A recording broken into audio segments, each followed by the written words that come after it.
season where it wasn't, one little injury after another, and it wasn't Steven Matz, his arm, he's feeling pain in his arm again. And, I would like to see, and if for no other reason, Steven Matz is a Long Island guy, I want to see him do well, but I need him to go through a season healthy and effective. And he has yet to do that in his career. He has yet really to do either in his career. He's been this enigma for the Mets that there's kind of with a lot of how the team has been is he has this promise, and people look at him and say that, all right, he's got everything he needs to be great. Just like the Mets have this rotation that they need to be great, but it's not happening. Well, the question is why not? That's the well, yeah, that's what I was going to say is that's what needs to the Mets need to find out, and that's it's going to come to a point where the question is going to be, can he do it? Not will he do it, or not is he capable of doing it, but can he actually do it? Sure. And right now we still don't know the answer. And Steven Matz has been a pitcher in the major leagues now for 3 years. Mm. So at what point do we find out, can Steven Matz actually get through a season healthy? Can he actually make 30 starts at least in a season? And can, out of those 30 starts, can at least 18 or 20 of them be effective and lead to victories? Okay, well, because if he can't do that, then you got to start either looking to trade him or doing something with him. But right, he's not part of your long-term by the way, brother, the Mets are playing the Reds for 3 games tonight, tomorrow, and Wednesday. Unfortunately, Matt Harvey is not part of the pitching lineup for the. No Happy Harvey Day? No, for the Reds. Great article today from friend of the show, Christy Ackert, in the Daily News. She actually got to write an article about Matt Harvey, and it says Harvey's the talk of Queens again, and he's not even pitching. So a nice article from Christy today about what's happened to Matt since basically he got traded, and it would have been nice if he did pitch. I think they would have made him pitch, but they didn't. And of course, Christy's become. I was going to say Christy is one of the few reasons left to read the Daily News. It might be the only reason. She's covering the home games. They didn't even cover. I mean, I hate to say this is so sad. It was the Associated Press article for the Mets yesterday. And you know what bothers me? The Associated Press guys, they do have a name. At least put their name with the Associated Press article, because they do have set writers covering these games. That's a style thing. But you know what? It's a silly thing. At least give it credit, Well, but like I said, it's a style thing with each paper. Is a lot of times what papers will do is if they use wire services, they'll just say Associated Press, and they save bylines for their own staff writers. Right. But now there's so few staff writers left at the Daily News after the bloodletting that happened there a couple weeks ago. So sad. I think your idea probably would be a good one, because at least there would be some names above the stories. Yeah, at least you can say Joe Smith from the Associated Press via the Daily News today. So if it's a Cincinnati Reds article, I think it was probably Joe K. But I know what you're trying to say. Yeah. Because I'm pretty sure Joe K is their Cincinnati writer. By the way, this is for Met fans, so I don't know if you've heard about this, but UMA Health, a New York-based online mental health marketplace, is offering free, confidential therapy sessions to Met fans who've had to watch their team make history in the wrong ways this season. Of course, I heard about it, brother. I posted it on Facebook. I know. I was doing a service for my Met fan friends. Thank you. It says here, UMA's Health website has a form to fill out, including your most difficult Mets moment. See that, brother? You should fill that out. The lighthearted promotion is meant to bring attention to the important role of therapy and eliminate the stigma of seeing a therapist. I go to games to enjoy life, to get away from regular everyday things. So that's part of why you go to a game and follow this stuff. Yes. And when they keep losing in different ways, it's really sad. Well, I went to a Brooklyn Cyclones game this weekend, brother. You did? Yes, with my man Buscema. Was it sold out? Actually, it was, because it was one of their Seinfeld night promotions. Oh, they love Seinfeld over there. They love the Seinfeld, and I got the Keith Hernandez alarm clock. Oh, and you love clocks, so. Oh, I love the alarm clocks, but this one is, it not only has a bell that rings, but it also has a voice recording of Keith Hernandez. Wow.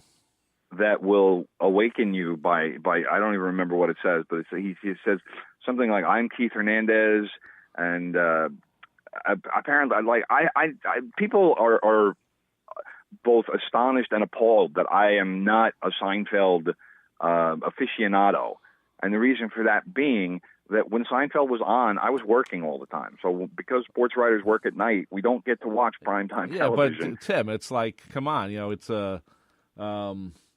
it's been on every day, 14 times a day on Channel 11 on TBS. I have seen some of the reruns, and I've kind of caught up on some of it. But like I said, there are a lot of people who are just completely obsessed with this show and know, like we used to know The Odd Couple back in the day. That's how people know Seinfeld now. They know every line of the show. But apparently, Keith Hernandez was famous for saying the phrase "pretty boy" on the show. Well, no. Well, I don't know. That's what the alarm clock says. This is what did it say on the alarm clock? On the alarm clock, Keith Hernandez just says, I hope you have let's like wake up, rise and shine, or something like that, and I hope you have a great day, pretty boy. Okay. And apparently the phrase that was supposed to be was "nice game, pretty boy." I don't know. Yeah. You never saw the episode, did you? No. It's the episode where Jerry becomes friends with Keith Hernandez, and doesn't he date Elaine or something? Eventually, he dates Elaine, and Keith Jerry feels weird because he keeps he says, well, it's like they're dating because they keep hanging out, and then he asks about Elaine, and Elaine goes out with Keith for a while. But the thing is, the episode happened when the JFK movie happened, so they did a recreation of when supposedly Keith Hernandez spit on Newman and Kramer, and they did, and Back to the Left. They had this whole thing where if you see the episode where it talks about back and to the left, a nice plane, pretty boy, and so it's very funny. It's a very much a takeoff of JFK as it is about Jerry being uncomfortable having a man friend. Okay, I remember kind of that episode. But the magic loogie, yes, that was discussed at the game. Yeah, the magic loogie because there was also a bobblehead, and there were a couple of appearances by Seinfeld characters. The dude who played Jean Paul, or maybe that's his name is Jean Paul, I don't know. And the guy who loaned Jerry a jacket or something. Oh yeah, that was oh geez, what was the guy? I don't remember his name, but he was there too. So they did a couple of appearances. He was a comedian. He gave Jerry a jacket, and then Jerry owed him a meal, and then he had a soup, but it wasn't. He didn't consider it a meal, and soup's not a meal. No, it's not. But Jerry thought it was because he didn't want to hang out with him. What was the guy's name? Yeah, I remember that episode. Yeah. I saw that guy, and I'm like, all right, I recognize that guy. Yeah, but so that was it was a whole day, and they did like an Elaine dance-off competition. Yeah, Elaine can't. Yeah, it was a fun day at the ballpark. And it was sold out, right? That's good. Yeah, 7,700 people. It was. They said the biggest crowd of the season. Wow, because for a long time the Cyclones were selling out. I mean, the people, the teams coming into Brooklyn who were used to playing like 200 people or something because it's a single A team, and they would come to like 8,000 people at whatever they were calling Cyclone Stadium at the time. I mean, that's incredible. Now it's MCU Park. Yeah, but that's incredible for a single A team to. For New York Penn League, 7,700 people is phenomenal. But this they have, I think they have one or two Seinfeld nights a season, and they sell out quickly. Sure, I mean, but I think a lot of teams do it. It's not just them. Yeah, because the giveaways are outstanding. Like this alarm clock, you wouldn't believe the gates opened at 4:00 for a 6:00 game. You wouldn't believe how many people were online way before 4:00. Well, it's also down there. They can go down to Nathan's and get a hot dog. So the lines at Nathan's were absurd. Of course it was. It was a beautiful day yesterday. Absurd. Well, but that was the problem. Everybody was waiting in the sun. It was like 90 degrees. We're all standing out there sweating like crazy. Right. And like Buscema and I wound up talking to some woman. We were trying to get ourselves invited into one of the luxury suites. Well, but good luck. Anyway, we're gonna take a break right now. You're listening to From the Press Box right here on 90.3 WHPC, available on the iHeart Radio app, also nccradio.org. I'm Rob Leonard.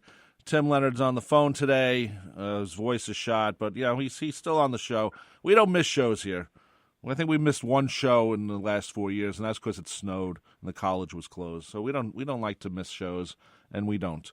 So we're here every Monday. It becomes a podcast later on Spreaker and on iTunes. And we'll be back right after this.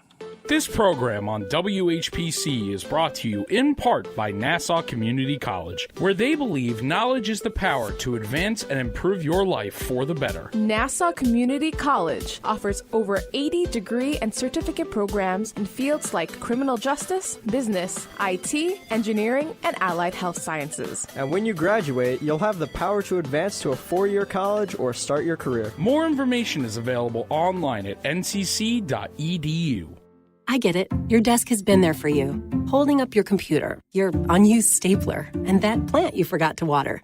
But maybe it's time to leave your desk and spend your lunch break volunteering with Meals on Wheels.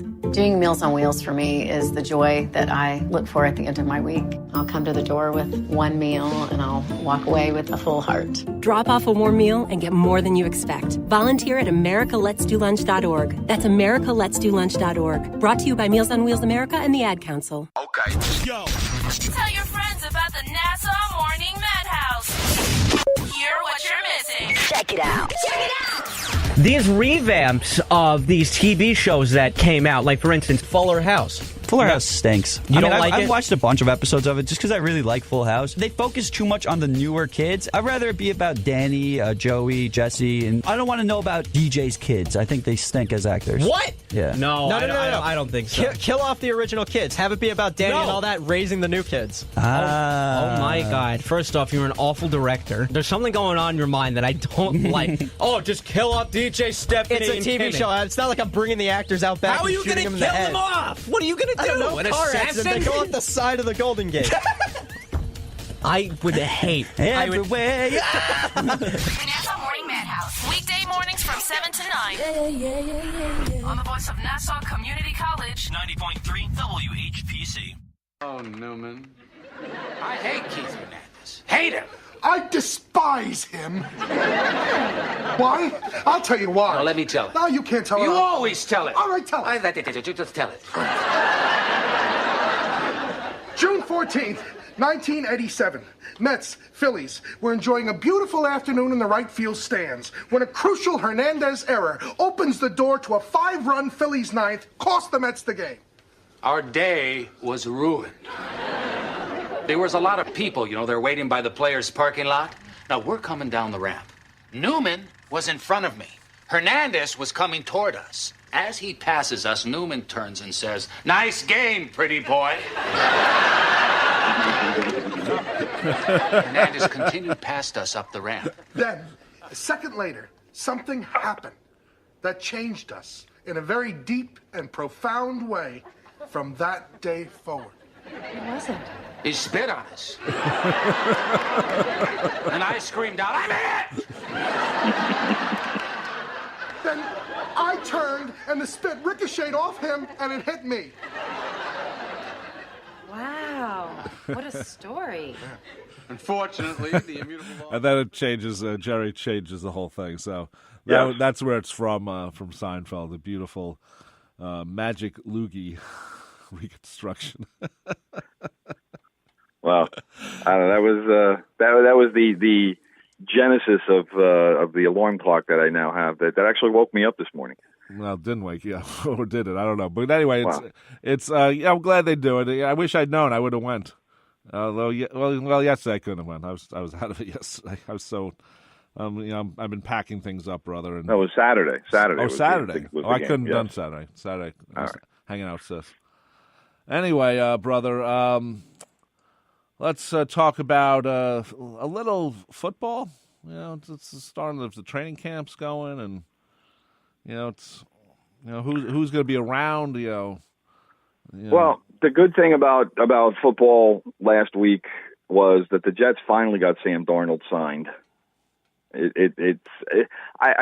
I'm finding it hard to believe that the